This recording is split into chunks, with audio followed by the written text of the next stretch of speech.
hakim yang lurus itu mau dipermasalahkan, mau ditembak. Pakar hukum tata negara Refli Harun mengungkapkan ada hakim di Mahkamah Konstitusi yang akan dipermasalahkan hingga diancam ditembak. Dalam orasinya saat demo di depan kantor KPU RI Jakarta pada Senin kemarin, dia menyebut bahwa MK sudah menjadi agen kecurangan pemilu 2024. Juru bicara Timnas Amin tersebut mengatakan masih ada hakim MK yang lurus dan tidak mau menjadi agen kecurangan. Naasnya, hakim yang namanya tidak disebutkan Refli tersebut terancam karena sikapnya, bahkan sampai mau ditembak. Refli pun mengajak masyarakat untuk melawan kecurangan pada pesta demokrasi yang menurutnya terjadi secara terencana. Karena kecurangan yang terjadi sudah terencana, Refli pun menilai perhitungan oleh KPU tidak relevan lagi. Dia lantas membeberkan beberapa dugaan kecurangan yang terjadi di pemilu 2024 ini. Di antaranya, ketika kubu Prabowo Gibran selaku pasangan yang didukung Jokowi sudah bisa mengklaim kemenangan di saat sebelum pemilu digelar. Refli mengatakan aksi mereka yang menggeruduk KPU RI adalah untuk menyuarakan kecurangan pemilu yang sebenarnya tidak terlalu berdampak besar. Sebab ia menyebut para komisioner KPU tersebut hanya boneka dalam kecurangan yang diatur oleh Jokowi.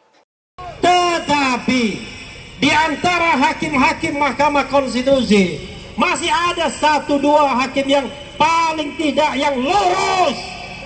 Hakim yang lurus itu mau dipermasalahkan, mau ditembak, mau di DKPP-kan, mau dikode etikan.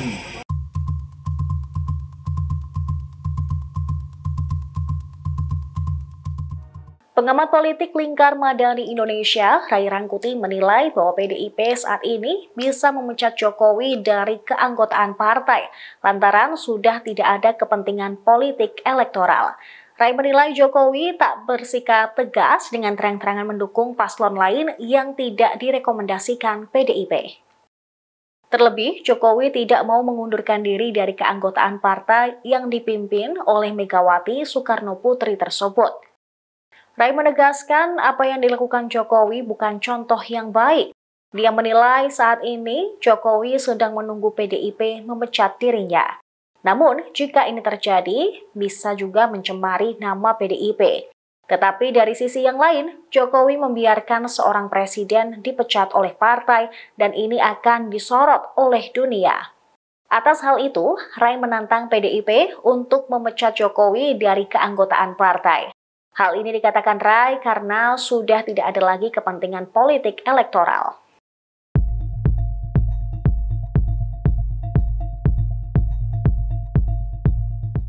Terungkap 2 kebohongan Yuda Arfandi, tersangka pembunuhan anak Tamarati Asmara, yaitu Dante. Hasil tes poligraf menunjukkan bahwa ada 2 jawaban Yuda yang dinyatakan berbohong. Kabid Humas Polda Metro Jaya, Kombes Ade Arissyam pada hari Selasa 19 Maret mengatakan Yuda berbohong saat ditanya tindakannya yang mencari tahu tentang CCTV di area kolam renang. Selain itu, tersangka dinyatakan berbohong ketika menjawab pertanyaan terkait kekerasan yang dilakukan terhadap Tamara. Dari pernyataan yang disampaikan, ahli poligraf menunjukkan bahwa tersangka berbohong. Adapun Yuda Arfandi diduga menenggelamkan Dante di kolam renang hingga korban tewas. Peristiwa dugaan pembunuhan itu terjadi di kolam renang di kawasan Pondok Kelapa, Duren Sawit, Jakarta Timur pada 27 Januari 2024. Yuda diduga telah menyusun rencana sebelum menghabisi nyawa anak kekasihnya tersebut.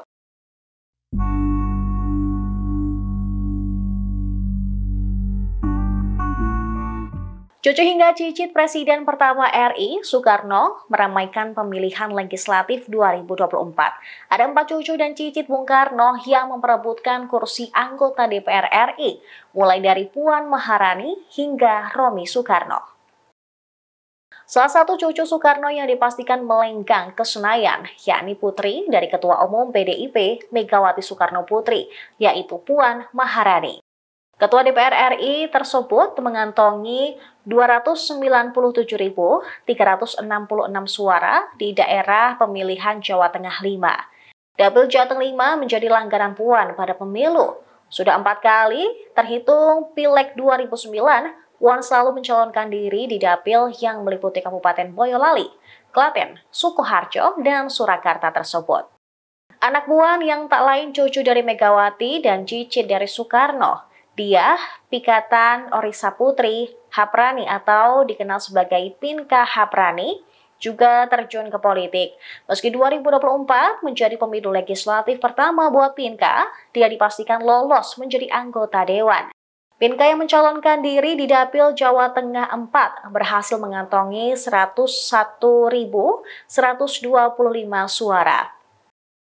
Cucu Soekarno sekaligus putri dari Guntur Soekarno Putra, Putih Guntur Soekarno, juga dipastikan mengamankan kursi DPR RI. Dia maju lewat PDIP Dapil Jawa Timur 1 yang meliputi Sidoarjo dan Kota Surabaya. Petahana yang kini menjabat sebagai anggota Komisi 10 DPR RI tersebut mengantongi 108.181 suara. Raihan ini menempatkan Putih sebagai caleg PDIP dengan perolehan suara tertinggi di dapil tersebut. Di Dapil Jawa Timur 6 yang meliputi Blitar, Kediri, dan Tulung Agung, ada Hendra Rahtomo atau Romi Soekarno yang menjajal peruntungan lewat PDIP. Romi merupakan cucu Soekarno sekaligus putra dari Rahmawati Soekarno Putri.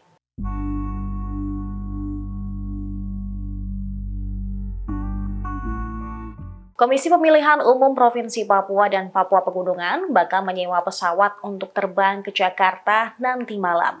Kedua provinsi ini harus segera melakukan rekapitulasi suara nasional di kantor KPU RI Jakarta sebelum batas akhir penetapan hasil pemilu 20 Maret mendatang.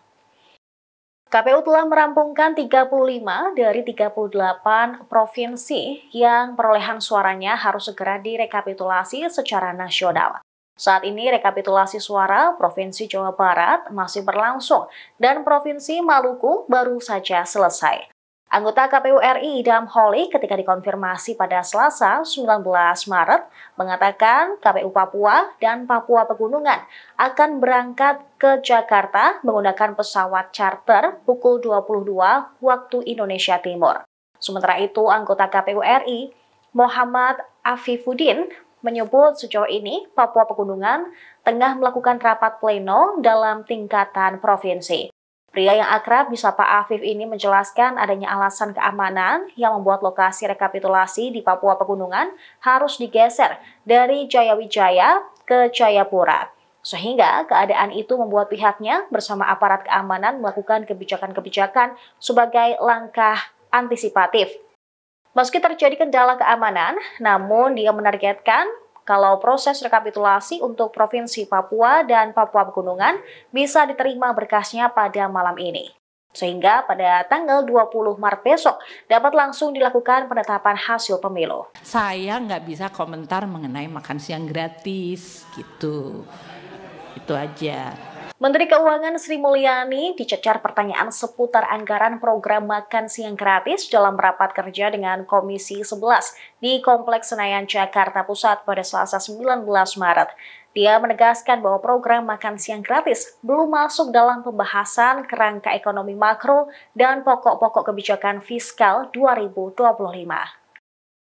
Menurut Sri Mulyani, APBN 2025 nantinya akan disampaikan oleh Presiden Jokowi pada 16 Agustus mendatang.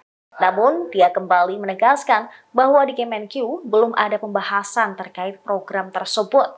Untuk itu, Sri Mulyani memastikan bahwa penyusunan APBN 2025 akan mengikuti aturan yang berlaku. Ia pun tak bisa berkomentar apapun terkait program makan siang gratis. Raker dengan Komisi 11 hari ini, anggota Komisi 11 DPR RI dari fraksi PKB, Anis Biarwati, menyinggung soal program makan siang gratis. Dalam forum tersebut, dia mengaku bingung terkait implementasi dan anggaran dari program ini. Sementara itu, fraksi P3 Wartiyah juga turut mempertanyakan isu program makan siang gratis yang diisukan akan bersumber dari dana bantuan operasional sekolah atau dana BOS. Untuk informasi saja, program makan siang gratis ini menjadi salah satu program kampanye dari Capres-Cawapres nomor urut 2 Prabowo Subianto dan Gibran Raka Buming Raka. Kami pasti akan pastikan untuk RAPBN 2025 mengikuti tadi yang diatur di dalam undang-undang. Artinya itu yang disebut, kalau dalam bahasa populernya disebutnya baseline ya Pak ya. Baseline itu ya yang memang rutin seperti gaji dan yang lain-lain kita lakukan, kita alokasi. Dan kita nanti juga komunikasikan kepada incoming government, yaitu pemerintah selanjutnya.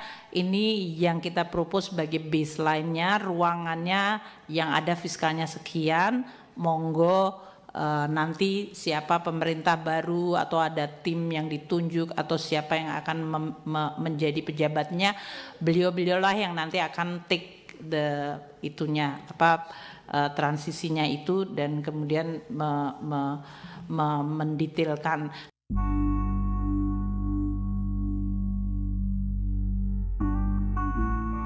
Pengamat politik Lingkar Madani Indonesia, Ray Rangkuti, mengungkapkan kemungkinan Jokowi bergabung ke Partai Golkar bakal didorong sebelum Desember 2024. Menurutnya, hal itu dikarenakan di Partai Golkar, lazimnya seseorang yang tidak memiliki kekuasaan tidak dipandang lagi.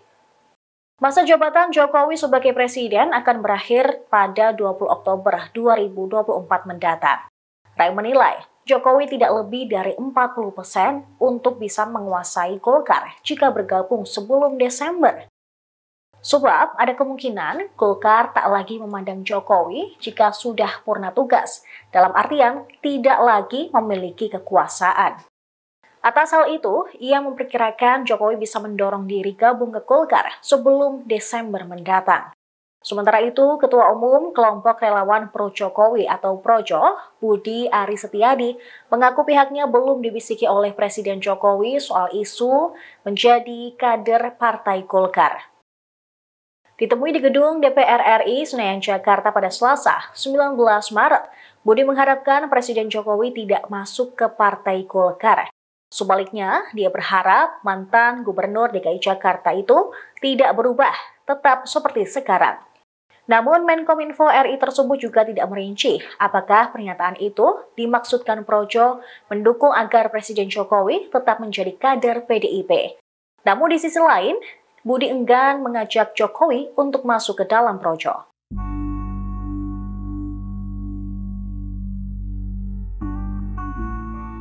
Presiden Jokowi diduga memanggil 2 menteri dari PKB guna menghambat penggunaan hak angket kecurangan pemilu di DPR RI. Akan tetapi Ketua Umum Projo Budi Ari menepis hal tersebut.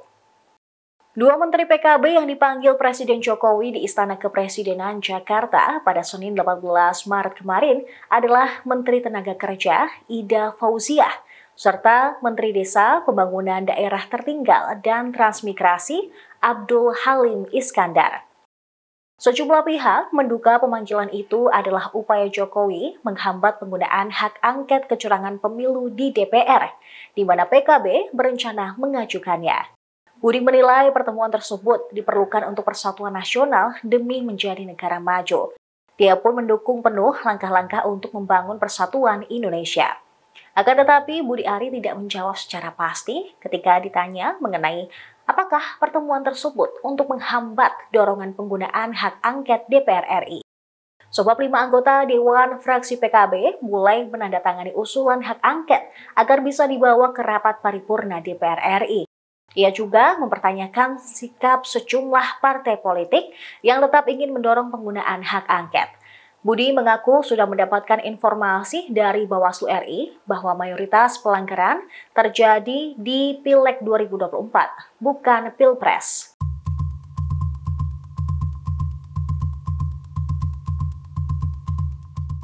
Perdana Menteri Inggris memberikan sikap tidak konsisten terhadap perang Israel dan Hamas. Oliver Dowden pada Selasa 19 Maret membela hak Israel untuk melindungi diri, tetapi ia juga mendorong gencatan senjata di jalur Gaza.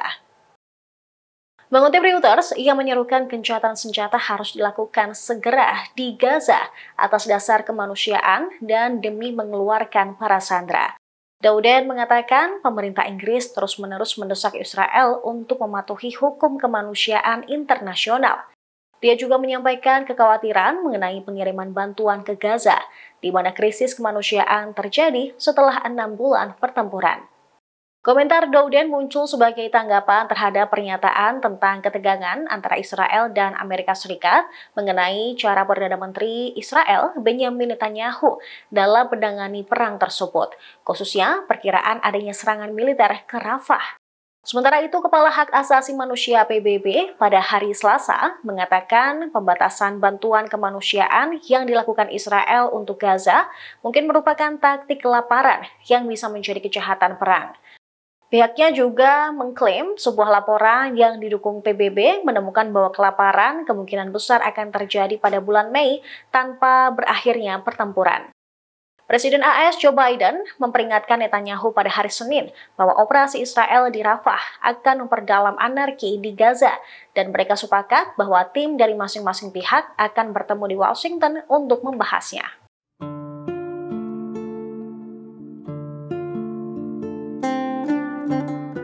Direktur Jenderal Fayez Al-Mahbouh, Brigadir Jenderal Fayez Al-Mahbouh, Direktur Operasi Polisi Palestina di jalur Gaza, tewas terbunuh saat Israel menyerang rumah sakit Al-Shifa pada Senin 18 Maret kemarin. Fayez Al-Mahbouh bertugas untuk berkoordinasi dengan suku-suku Palestina dan juga UNRWA untuk membawa dan mengamankan bantuan kemanusiaan ke jalur Gaza Utara. Kantor media pemerintah Palestina mengecam serangan tersebut. Menurut mereka, Fayez seharusnya dilindungi karena melakukan pekerjaan sipil. Mereka menilai Israel sengaja melakukan kejahatan, pembantaian, membunuh warga sipil, dan menargetkan orang-orang yang bertanggung jawab atas pekerjaan kemanusiaan. Menurutnya Israel sengaja melakukan untuk memusnahkan pihak yang membantu menyalurkan bantuan kepada rakyat Palestina di jalur Gaza. Kantor tersebut juga mengingatkan tentang tindakan Israel yang menembaki pengungsi yang mengantri untuk mendapatkan bantuan di jalur Gaza Utara. Menurut Gerakan Perlawanan Jihad Islam, tentara Israel menyerbu kompleks medis Al-Shifa, tempat Fayez Al-Mahbouh tinggal dan membunuhnya di dalam kompleks tersebut. Pembunuhan Fayez pun terjadi 2 hari setelah keberhasilan upaya membawa 15 truk bantuan ke jalur Gaza Utara. Ini adalah kesekian kalinya tentara Israel menyerbu kompleks medis tersebut sejak awal agresi jalur Gaza pada 7 Oktober 2023. Namun belum ada komentar langsung dari pihak Israel mengenai apa yang disebut dalam pernyataan kantor media pemerintahan Palestina di jalur Gaza. Download Tribun X sekarang, menghadirkan lokal menjadi Indonesia.